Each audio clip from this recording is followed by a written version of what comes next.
ഇപ്പൊ നമ്മള് സ്നാക്സ് ഉണ്ടാക്കാൻ പോവാണ്. നമുക്ക് തുടങ്ങിയാലോ? നമ്മൾ ആവശ്യത്തിനുള്ള മൈദ എടുത്തിട്ടുണ്ട്. ഇനി നമുക്ക് ഇങ്ങോട്ട് പിടിക്കാം. ഇനി നമുക്ക് ഒരു ലേശം ഉപ്പിടാം. നമ്മൾ ആവശ്യത്തിനുള്ള വെള്ളം എടുത്തിട്ട് നമുക്ക് ജ്യൂസ് ആക്കാം. ഇനി നമുക്ക് ഇങ്ങനെ ജ്യൂസ് ആക്കി മിക്സ് ചെയ്ത് കൊടുക്കാം. കുറഞ്ഞ വരെ വെള്ളയിൽ മിക്സ് ആക്കാം. ഇപ്പോൾ ഒരു മാവ് വരെ റെഡി ആയിട്ടുണ്ട്. ഇനി നമുക്ക് ബാക്കിയുള്ള ഫില്ലിംഗ് ആയിട്ട് എടുക്കാം. നമ്മളൊരു പാൻ അടുപ്പിലേക്ക് വെച്ചെടുക്കാം. പിന്നെ ഹെൽപ്പ് ചെയ്യാൻ എൻ്റെ അമ്മ വന്നിട്ടുള്ളേ. നമുക്ക് ആദ്യം ഇതേ സംസാരിക്കാം. ചൂടാകുമ്പോൾ വെള്ളത്തിലേക്ക് വെളിച്ചെണ്ണ ചേർക്കാം.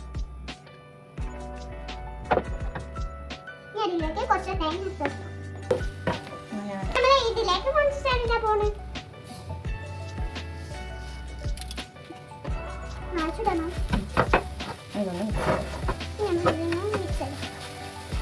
മറ്റേ പാനിൽ ദോശ ചുട്ടെടുക്കാം. നമ്മൾ ദോശ ഉണ്ടാക്കി അതിലേക്ക് ഫില്ലിംഗ് ഒക്കെ വെച്ചെടുക്കാം.